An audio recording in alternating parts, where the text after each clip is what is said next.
On today's episode of The Unwritten Rule, we have a good show. It's just going to be Payton and I. We will talk about why Kenny is not here for this show in quick hits, so stay tuned for that. Good reason to listen all the way through the fraud rankings. But Payton and I, we're recording here after Mizzou softball won their 2 games against Omaha, so we're just going to recap those, give our reactions, all that fun stuff. Just do a fun reaction piece, praise the softball team, because it was a pair of really wild, fun games, and Mizzou is still dancing in the NCAA tournament. So Payton and I are going to recap that. We are going to save the Josh Gray news, and there was a commit for women's basketball as well. We're going to save that stuff for Friday just to kind of space this out. Wanted to treat this more as a reaction show just because of what happened today with softball. So we're going to do that. And so we are aware of Josh Gray transferring or committing to Mizzou, but we're going to talk about that on Friday because we'll also have Kenny back for that. So a little bit of housekeeping out of the way, but we have a good show nonetheless. We're going to dive into softball and just talk about their regional win. Then we got quick hits, like I said, Ken Sports Shorts, Dirty Birds of the Weekend, and then our fraud rankings where, again, we will explain why Kenny is not present. But yeah, great show for you guys. We're going to dive into softball to start your week. Let's not waste any more time. The Unwritten Rule starts right now. Marcel, where are you going with that disc? You are not putting that on again. Marcel, okay, if you press that button, you are in very, very big trouble. Attention. Everybody stop what you're doing. It's time for The Unwritten Rule, a Mizzou sports podcast brought to you by the Believe Network, alongside Payton Haverman and Kenny Van Doren. Here is your host, Jack Knowlton.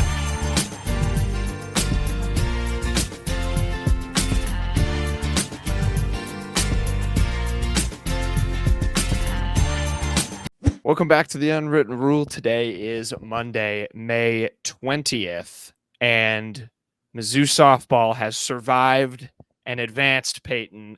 They are continuing on to the Super Regional. We're recording this here later on at night after, of course, earlier today on Sunday, Mizzou beat Omaha twice. They had to do so to eliminate the Mavericks, the Cinderella story of the Columbia Regional. Knocked them out with some pretty thrilling wins. Mizzou has won 4 games in 2 days to advance to the Super Regional, which they'll now host. They're going to play Duke. We'll talk about that at the end. But Payton, before we dive into some of the specifics of these 2 games, what the winning plays, if you will, just how about this Mizzou softball team? The resilience of Larissa Anderson and company in front of their home fans. It was another big crowd again. Got things done. Took down Omaha, and they're advancing to the Super Regional. Yeah, resilience is obviously, the big word there, I think, that you can point out.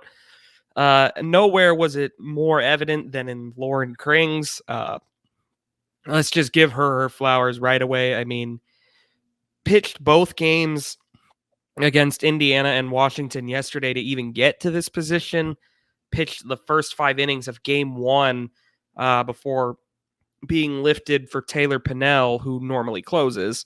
But obviously Missouri was in a 0-0 dogfight with Cameron Meyer there. But, it was a pretty Herculean effort in its own right. But then she started game 2. And, again, the offense was not good for Missouri in either of these games, save for 1 inning, really.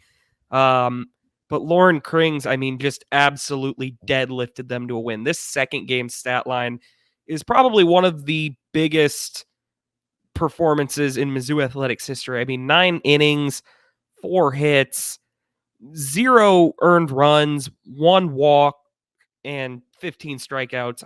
Just Herculean. 128 pitches there, 100 or just 73 in game 1. That, and you tack that onto what she had yesterday or on Saturday when people are watching this, when she had to pitch both games to even get Mizzou into this situation. It's an unbelievable effort. After the game, Natalie Jones from ABC 17 tweeted that Laurin Krings said she was determined to start and finish today's games against Omaha. She threw 15 in 5 innings, obviously, in game 1, then had the 15 strikeout, 9-inning game in game 2. She said, my team kept me going. Laurin Krings, I mean, that was, we may never see another softball performance quite like she had today. Just unbelievable, absolutely deadlifted a Mizzou team that really was struggling with both of these Omaha pitchers at the plate today. Cameron Meyer, who of course had just breezed through the entire tournament over everybody, including Missouri. You kind of felt defeated, like you would kind of felt defeated when Omaha got the one run in the bottom of the 6th and left Missouri 1 inning to figure it out, because they hadn't figured her out at all. But we said before, like if they can just get through game 1, Omaha might be done for in game 2, because I mean they kind of went all in to win it. But they got to Meyer. She threw 130 pitches in game 1. They tagged her for 5 runs in the top of the 7th. And that was all she wrote. Omaha went to Sydney Nusmer. I don't know how you say it. Sorry, but she started game 2 as well. She pitched 9 innings total today, including the 8.2 in game 2. Ultimately, Missouri was able to find a way to go to super regionals, which is unbelievably huge for this program. I have her complete stats for the whole regional. Mizzou softball tweeted it. In the Columbia Regional, she went 3-0, .56 ERA, 25 innings pitched, 4 starts, 2 earned runs, 24 strikeouts.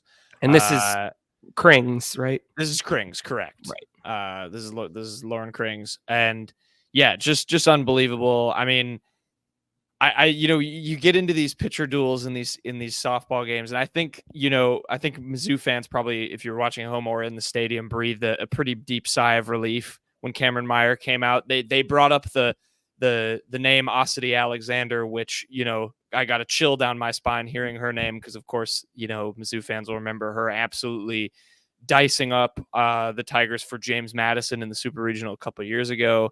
So yeah, you were dead on, Payton. I mean, they kind of tired her out, and then the other pitcher, what was the other pitcher's name again? You couldn't pronounce her last name. Sydney Nusmer, I believe. Sydney Nusmer. Like, she came in and she did well in the second game for a while. I mean, it wasn't like you said, the offense. It was dominant. Mizzou yeah.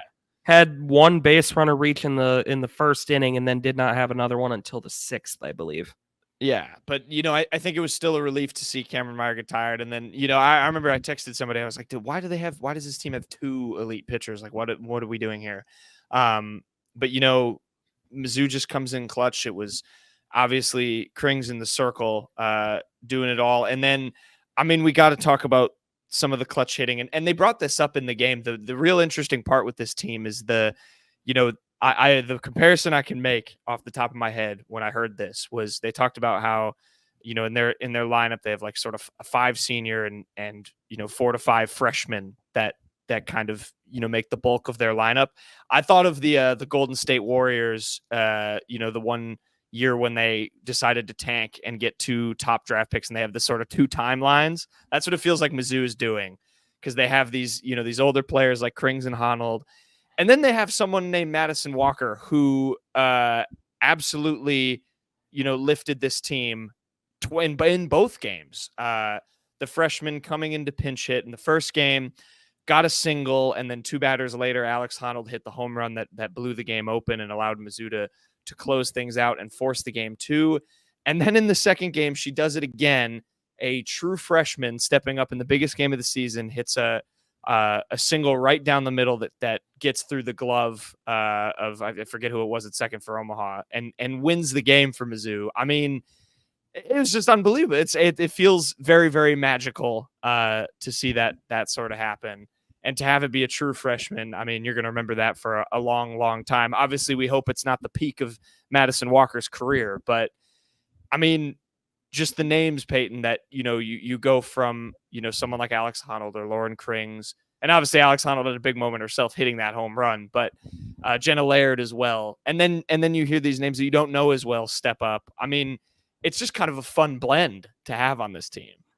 Right. And Abby Hay, I mean, the freshman that is just from down the road and at Rock Bridge, I mean, she's been just instrumental to what Mizzou has been able to do in this tournament so far. I mean, in that, obviously, Walker was the hero in the ninth inning, but right after, I mean, Maddie Gallagher wasn't able to bunt Honnold over. I mean, after she drew the leadoff walk, Abby Hay just steps up and delivers a single on the first pitch to get everyone in scoring position. I mean, that was in itself was a huge moment. Obviously, you can't say enough about how the freshmen have been. Others, I mean, like Julia Crenshaw knocked in a couple runs in game one that really just kind of were icing on the cake at that point. They didn't get a whole ton from Cara Daly in either of these games. I guess she did go 2 for 2 with a walk. She got on base every plate appearance in game one. So there is that, but didn't really get a whole lot from anybody in game two. I mean, that was really they had a total of 6 base runners that whole game, and 3 of them came in the last inning. So the offense was a bit lacking in all 3 games against Omaha, save for 1 inning. But you know what? You'd rather have a little bit of a scoring issue in the super regionals than just sitting at home at this point. So things to clean up for sure. But I mean, Missouri is moving on. That's the highlight. I think you could cut some slack too for the fact that, like I said at the top, they're playing their 4th game in 2 days, and Sure. that takes a lot out of you physically and mentally. There was one, this wasn't for Mizzou, but an Omaha base, like she had it ended up being kind of a dribbler and she got out, but she didn't even have a chance to make it to the base. She was like half jogging because she just couldn't sprint anymore. I mean, this is a gauntlet, and I think it says a lot about the younger players on this team to step up like this and to keep your head in a game where you are struggling. It's yet another pitcher that's been getting the better of your whole team, veteran, or the younger players, and to have someone like Madison Walker step up and drive in a clutch hit like that. And then I think it all circles back to Laurin Krings when you have that confidence in the circle. I never felt all that worried that Omaha was gonna open the game up. It was just, okay, can Laurin Krings last long enough to then give Mizzou a chance to just knock in that one run and win the game, essentially? And that's what happened. Or would Omaha, kind of get one over on her because she just got tired in the 10th inning or however long it would go. But just a fantastic kind of magical run. And, I kind of think it would have sucked to have lost and to not have the opportunity to go against a Duke team, knowing that game would have been in your home stadium, knowing the attendance that this softball team has gotten all year. I think that would have really sucked, but instead you have a chance to have that and to have the chance to make even more history and continue a great season at your home stadium. Definitely. And I mean, you mentioned it there. It's Duke up next. They were one of the teams we were worried would maybe have a higher seed than Missouri for a super regional, but it didn't happen that way. Now Missouri gets to host Duke. I believe the times for those games were already announced. I can find them very quick. Rapid research.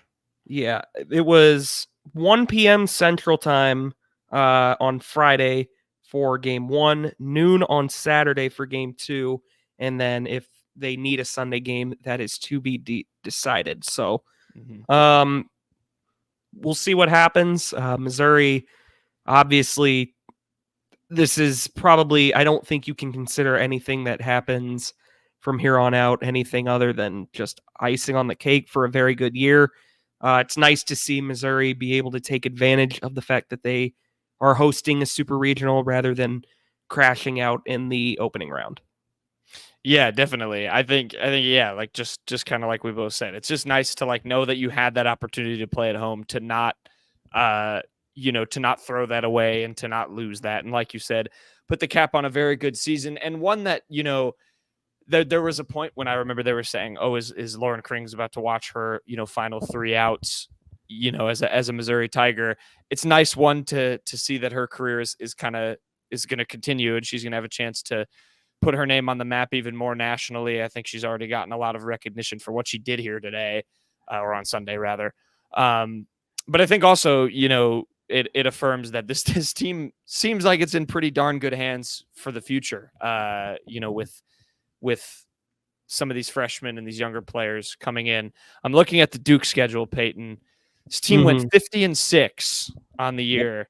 Their first game of the season, they decided to test themselves against Oklahoma, who of course is just a juggernaut in softball. So this is a battle-tested group. Let's see how long. Probably carrying a little bit of a chip on their shoulder. They probably wanted to host this super regional. Probably didn't want to travel to Missouri to play this one. Missouri was a team that kind of got that second to last spot. So I'm sure I'm sure Duke is looking at that and thinking this is our chance to kind of prove it. They have not lost a game since April 20th. They have rattled off 2, 4, 5, 6, 7, 8, 12 straight wins since that April 20th loss, including they did not have any struggles. They beat Morgan State 6-1, South Carolina 8-0 in 6 innings, and South Carolina 10-1 again on Sunday to claim their regional. So yeah, clearly a chip on their shoulder, on the shoulders of the Blue Devils. But again, I mean that's where we talked about that briefly with Karen. The home field atmosphere. It's nice that Mizzou doesn't have to go to Durham. You feel you have a much more of a chance. I feel like now I'm just kind of going on a tangent. I feel like there's going to be a weather game in here somewhere. I think Columbia is going to hit this series with some sort of strange weather. It was too nice on Sunday for these two games. It was warm. It was sunny. You and I both lived in Columbia, Payton. It's volatile. There's going to be some rain in the mix for one of these 3 games, if there are 3. I don't think it rained that often in Columbia, from what I remember. Let me look it up. Let's look at the weather. Let's take a look. Yeah, take a preview. I feel like there's going to be a weather game. You never know. What I am curious about is what Missouri will do at pitcher.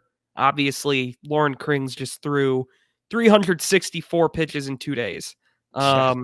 So that's quite a wear and tear on your arm. Obviously, you don't want her to throw that many again in a 2-game set, but I mean, she's probably going to be standing in the circle to open the series. We'll see what they do otherwise.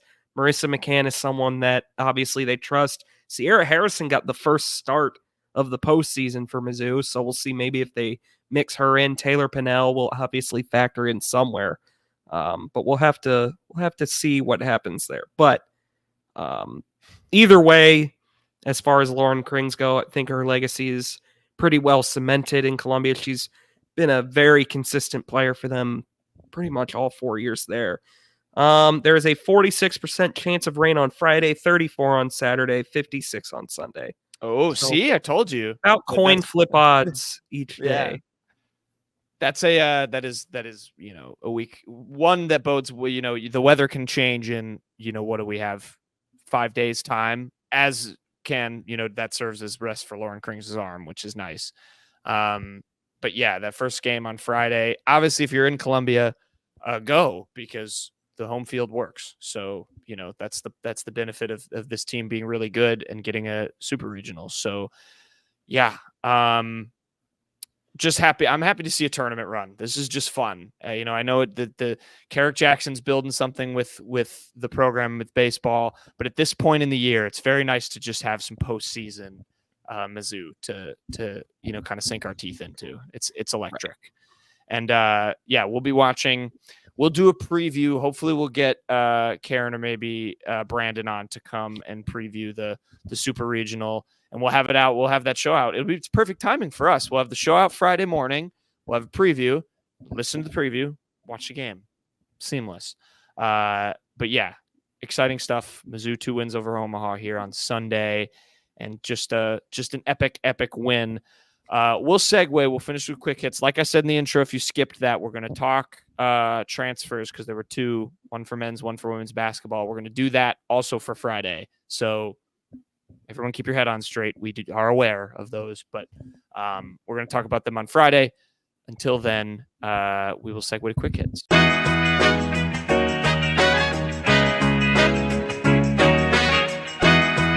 Okay, quick hits time. We're going to finish out the show. Again, Kenny's not here. If you're watching on the YouTube, you can see that. We'll get to why in the fraud rankings, like I said. But we do have a couple of Ken's sports shortses. I picked one out, and Payton has one picked out, so we got a twofer for the people here. Payton, your Ken Sports Shorts quiz. I decided, I was looking up some Missouri things. We're big Sporkle.com fans. Kind of used up all the sports related Missouri quizzes made there. That if you like Sporkle, please go use that and make us some more Missouri quizzes to play. Your quiz instead is going to be a little geography. I like geography. Can you pick the states through which the Missouri River flows? So it's still Missouri related. Yeah? Definitely. All right. There are 7 of them. I have them in front of me. Are we counting state borders as well? Yes. If it touches 2 states, it's both states. Okay. Then let's get this. I think I'll be able to get this one. All right. Missouri, obviously. Yeah. And it doesn't touch Illinois because it just empties into the Mississippi. Kansas. Yep. I think Iowa counts if that's the case. Yep. Nebraska. Yep. North and South Dakota. Yep. And Montana is where the headwaters are. Wow. Yeah, you killed that one. I thought Montana might trip you up. I didn't know how much that's where the headwaters are. So it all starts there. Yeah, well done. Into the Mississippi. So well done. But yeah, geography's fire. We'll go to something you're also pretty good with. I think you have proclaimed a lot of times you are an expert on the 2011 Milwaukee Brewers. Oh, no. The team that went 96-66, won the NL Central, beat the Diamondbacks in the NLDS before succumbing to the eventual World Series champion St. Louis Cardinals in the NLCS. Knowlton, I'm going to ask you for their opening day lineup. Their opening day, they took on the Cincinnati Reds in Cincinnati. The Brewers were up 6-3 going into the 9th inning. The Reds scored 4 runs in the bottom of the 9th. 4 runs, okay. Yeah, and they won it with the winning run being scored being with 2 outs. They won 7-6. Things wound up going well for the Brewers regardless. But Knowlton, I would like for you to name me the starting lineup for that Brewers team on that day. Okay. I will do my best. You have to keep. I did love this team, and I'm not a big baseball guy, as anyone who listens or watches this show frequently knows. Then now at this point, this is what? How long ago is this? 13 years ago? 13 years, yes. 13 years ago? Okay. I'll give you one piece of info before we go. A guy that you absolutely love to bring up in regards to this team is not in the lineup for this game. Oh, crap. Okay. Also, I just saw on this Mizzou quick interjection. I didn't realize this, but John Hay, Abby Hay's father, they were just showing him. He's like standing on a pillar taking like photos with like a professional camera. And it was kind of a hilarious shot. He also played for Mizzou baseball maybe he was a photojournalist major. There you go. But he played in the baseball team at Mizzou. Yeah. I didn't know that either. Fire. Okay. All right. Catcher. We'll start there. Okay. Is this Jonathan Lucroy, or am I too? Not Lucroy. No. I don't think I didn't know this guy. Yeah, then we're gonna have to throw that out. Is Prince Fielder the first baseman? Yes, Prince Fielder is playing first base in this game. Okay. Is 2 walks. Is Corey Hart in there somewhere? Corey Hart is not in here. That's who it was? Is who you normally love to bring up on this team. He's not in the lineup on this day. I do love me some Corey Hart. Is Ricky Weeks in there? Is he maybe at second? Weeks is playing second. Ricky Weeks is playing second, and he leads off in this game. He went 2 for 5, 2 RBIs. Okay. Niger Morgan? Niger Morgan pinch hit in this game, or came in as a defensive sub in right field. He did not start in right field. Okay. Oh, God. I don't remember who the third baseman was. I'll give you a hint on the right fielder who started. He's currently the manager, the the manager, like the guy for the Oakland Athletics. He's their manager? Yep. But he was playing right field 13 years ago. I don't remember. So is Brian Braun in this? Not in this lineup then? No, he is. He's in left field. Okay, he's in left field. That's right. 2 for 3, 2 walks. Is Carlos Gomez in this lineup? He is. He's batting second, and he is Center? playing center. Yes. Center. Okay. So I need third base. I need shortstop. Right field. And I need the pitcher. And the catcher. And the catcher. I think the pitcher. I think you'll know the pitcher. Is the pitcher? Is it CC Sabathia? No. It's not Sabathia, is it Giovanni Gallardo? It is Giovanni Gallardo. Yes. Okay. He pitched for the Brewers forever. Yep. Okay. I don't know the Oakland. I just watched an Oakland Athletics game too. They played the Astros. So you need third You base, don't know the catcher, so I'm not going to bother field, trying on that one. Can I have a hint on the third baseman or the shortstop? The third baseman, I know more as a Miami Marlin, personally, Christian just because Yelich. he was on a really garbage Miami Marlins squad. He played for the Brewers for 1, 2, 3 seasons. This was his last season there. Okay, I'm just going to say this one so I can cover my bases. JJ Hardy was gone by this point. JJ Hardy was not here. Okay. Yeah, because he would have played shortstop, I think. For the sake of not having for being a bad podcaster and having a bunch of silence, I'm going to click the metaphorical give up button on the Sporkle quiz. You're going to have to tell me the rest. Okay, the ones you missed. Casey McGahee was at third. Oh, yes, I remember. Yeah, I remember him. Yeah. Mark Kotze was in right field, and he was pinch hit for by Eric Almonte, and Niger Morgan took over in right field. Unieski Betancourt, I got him too. And Will Neves was the catcher. Don't know. Other catchers for the Brewers, or pitchers in the game for the Brewers after Gallardo. On Axford? Cameron Lowe, Jeremy Reed, Takashi Saito, and John Axford. I was going to ask a bonus if you could name who the closer was, because I knew you'd know that. It was the Axeman, John Axford. He did not get a save in this game, though. While he would go on to lead the National League in saves this season, he blew this one wide open. He gave up all 4 runs. Yeah, he did. But he would wind up going on. Also, fun little things, because I know Kenny obviously would appreciate this stuff. This Reds lineup, also very good. Drew Stubbs led off. Brandon Phillips played second. Joey Votto played first and was batting third. Scott Rowland was the third baseman. Jay Bruce, Johnny Gomes, Ramon Hernandez, Paul Janish, Edinson Volquez was their opening day starter. That is your 2011 opening day between the Brewers and the Cincinnati Reds. Good job, Knowlton. You did pretty well. I'll take what I can. I could have got Casey McGahee. I remember him. Right. Yeah, no, that was my peak baseball year. Axford was fun. We had did a chant for him every time he would run out, because you know how closers are. Yeah, thanks, Kenny. Okay, Dirty Birds of the Week. Peyton, I will kick it to you, sir.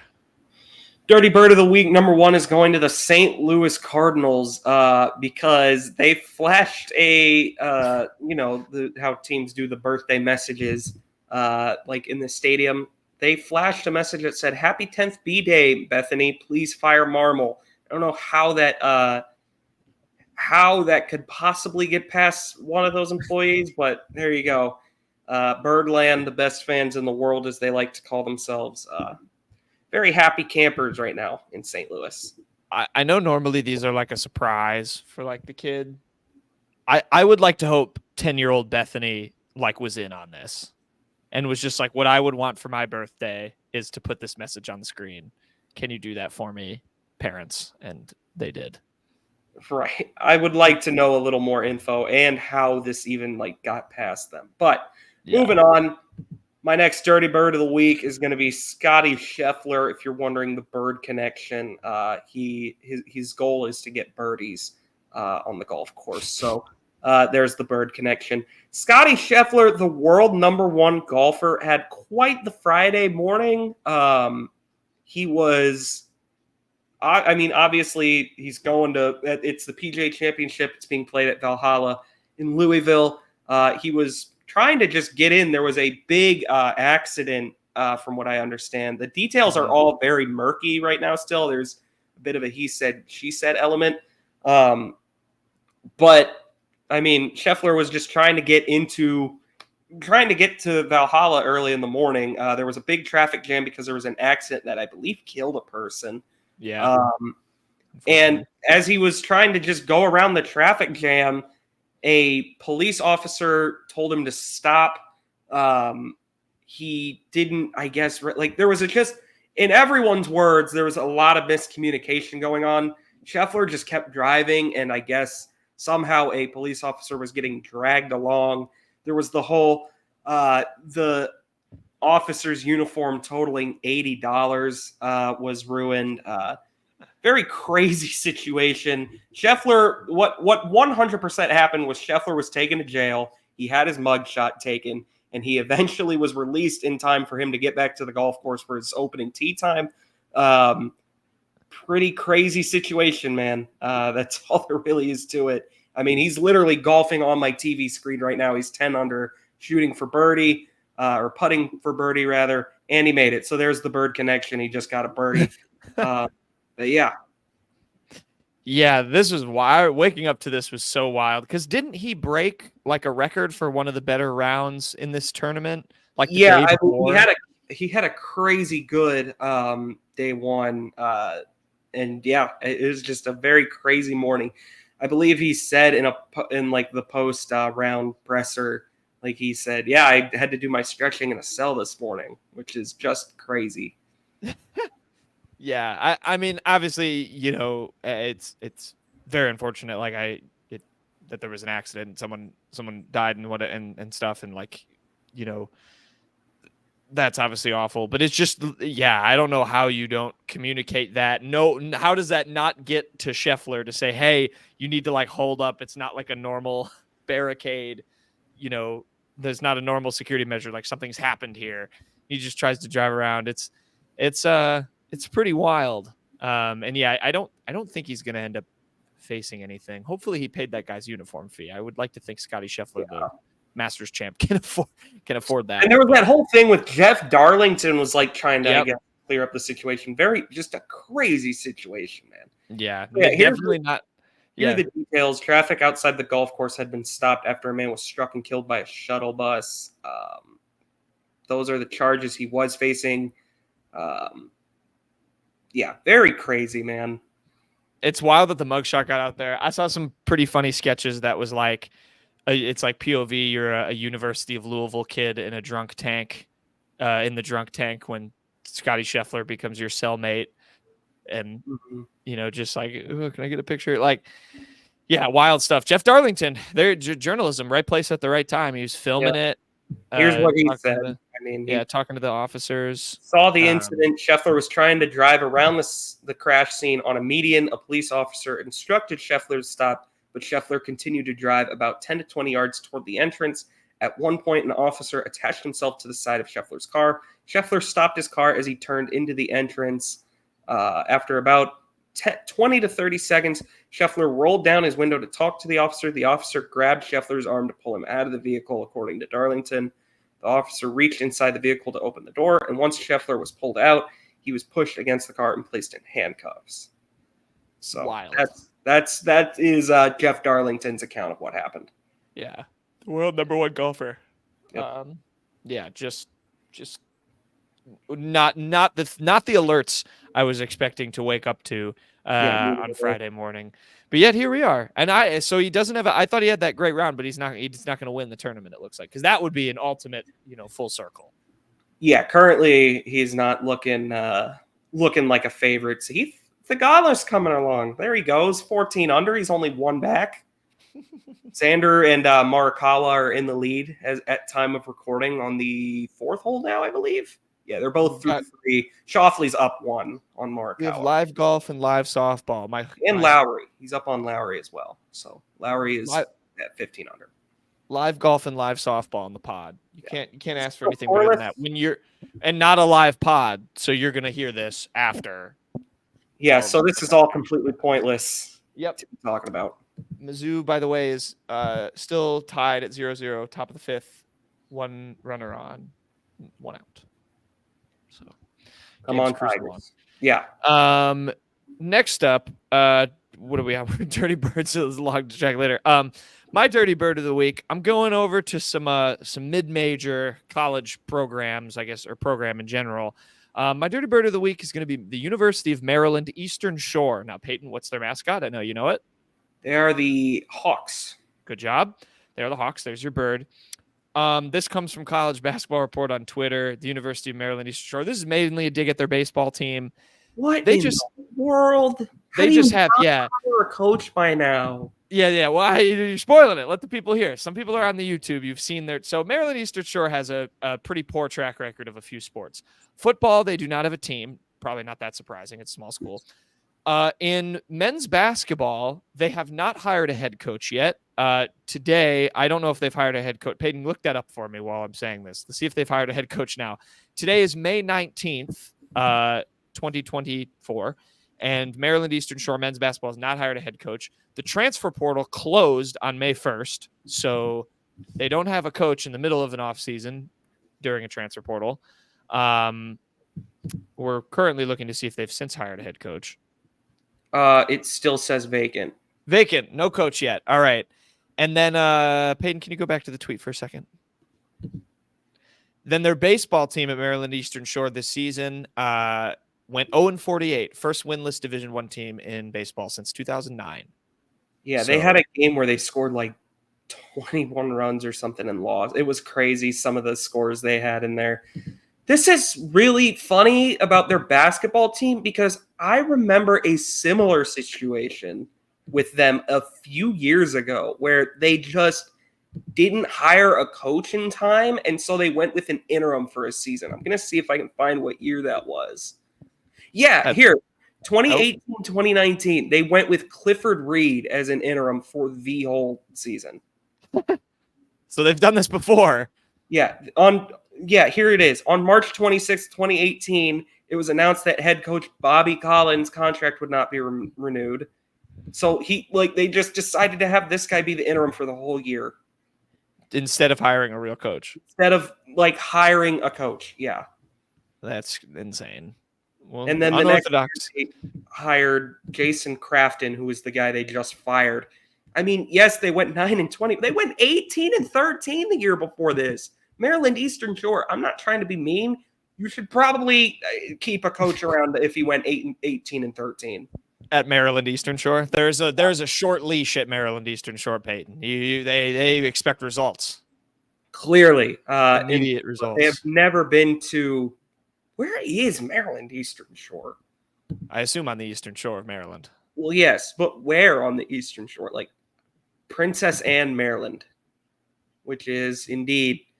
Well, I mean, technically, it is like the eastern side of Maryland, but I mean, the Eastern Shore would be the county over. That's kind of a Western Shore of the Sound. This might have been a better fraud segment. They're just frauds. Their school name is bad. They don't hire coaches. Come on, Maryland Eastern Shore. Yeah, Maryland Eastern Shore has gotta step it up. Now they'll come to Mizzou in the non-con and beat them with another interim coach. That's what's gonna happen. All right, next. Uh-oh. Uh-oh. What time is it? What time is it, Jack? Oh, it's fraud time. Coming in at number 5 of the frauds, we're finally going to reveal why Kenny's not here. It's because Mother Nature is the fraud of the week. Mother Nature on, I believe, Thursday. It was Thursday because I was writing a story at work when I heard about this. Weather, really bad, severe weather came in, knocked Kenny Van Dorn's power out, scared him half to death. He thought maybe a tornado was going to sweep him up and take him away, but it didn't happen. But it did take away his power. Kenny is still without power all these days later. Hopefully it comes back soon. But yeah, Mother Nature is a fraud for doing that for Kenny Van Dorn. Poor Kenny. Hopefully he gets power soon. Number 4 in the fraud rankings, we're going to Dallas, technically, because the Oklahoma City Thunder are 4 on the fraud rankings. They lost to the Dallas Mavericks. The number 1 seed in the West goes down. The Mavericks win Game 6. close it out. And the Oklahoma City Thunder get absolutely destroyed by Luka Doncic. He becomes the first player in NBA history with 3 straight triple-doubles to close out a playoff series. It's Luka magic. Oklahoma City not going to be barking at their local TV guy until next season. Frauds. Next up on the fraud list, we got Donovan Mitchell and the Cleveland Cavaliers, although maybe I will rein it back a bit because Adrian Wojnarowski, the Woj guy, he says after the Cavaliers were dispatched pretty easily by the Boston Celtics in their Eastern semi-series, he is not disgruntled. This is Woj talking about Donovan Mitchell. He is not disgruntled with anyone or anything in Cleveland. In fact, he said to me, I am happy in Cleveland. He emphasized, I am not leaving this season. I am leaving it more determined. We'll see what happens. There's a lot of buzz that Donovan Mitchell could leave. That would be a pretty big domino to fall in free agency. We haven't had like a good free agency, like superstar saga in a while in the NBA, I swear. We'll see if that happens this time or not. Cleve fraud. Yeah, hopefully Mitchell stays. Number 2, we're going to the world of football, innit? And it's going to be Arsenal, number 2 on the fraud rankings. They lost the Premier League, Payton. They did win their game, but they lost to Manchester City. Manchester City win the Premier League for a 4th straight time. That's a historical number. I'm drifting from my accent now. Yes, Arsenal, frauds, number 2. They lost the title to Manchester City. They let the oil barons win, and Arsenal are perennial losers. Frauds. Moving on to the final in the fraud ranking, the Colorado Avalanche. Their season is over after losing to the Dallas Stars 4-2 in the West Conference semis. They're really my frauds, mostly because they got a second chance after a goalie interference was kind of incorrectly called. Dallas was still able to overcome it and win. Goodbye, Colorado. I'm not a big Avalanche fan. I don't like Nathan McKinnon. The Avalanche are my final fraud. There you go. Good frauds. Dallas. Banner day for Dallas. 2 teams in the Western Conference and 2 sports. Yep. Could have a all Dallas and New York Stanley Cup Finals and NBA Finals, as the Rangers are also still alive in the East. Yeah, we'll talk. We'll have that, and we're gonna talk. I want to talk some NBA free agency. I also hope there's a lot of drama. It's just more fun. I forgot you call him Woj. It is Woj. All right. Yeah, sorry for my poor British accent, but yeah, that'll do it for the show. No, this one comes from our favorite TV series, the Today Show. Jack, how does a penguin build a house? How does a penguin build a house? It builds an igloo. You're on the right track. I'm going to give you another chance because that's close. Think about the word igloo, what you can do with it. Eggloo? I don't know. You're getting there. You're getting there. You're playing on the word. Egg. I don't know. It glues it together. Oh. You were getting there. I don't like that. I don't like that one. Push. You need a little push. I don't like that one. Hoda's had better jokes. Well, maybe this was a Savannah joke. It could have been, or Al. Al kind of cooks up bangers from our. Yeah, Al's got some good ones though. Look up Al Roker White House. All right, that'll do it for the show. Kenny will hopefully, if Kenny doesn't have power by Thursday when we record again, I don't know. We might that'll be pretty bad. Yeah, we might have to send some help. I don't know. We'll have to start a GoFundMe. At the time we're stopping this recording, Mizzou is still tied 0-0 in the first game against Omaha. So hopefully we'll have a big, long preview of the Super Regional for Friday's show because they will have won both of the games. Until then, hopefully Mizzou can pull this one out. We'll see you guys Friday.